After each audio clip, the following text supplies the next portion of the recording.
Today, we have with us Mr. Manish Shah, founder and chairman of True Value, a leading real estate developer. Which are the biggest challenges you have faced in real estate development? There were so many developers in the business in Ahmedabad. They were too big in terms of quantum, considering me.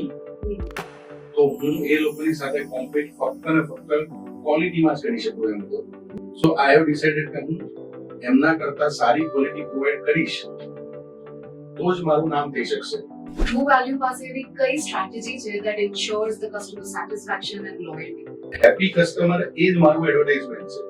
એટલે જેણે મારે ત્યાં apartment લીધો છે કે મારે ત્યાં office લીધી છે, if he is happy, then only it will be replicated.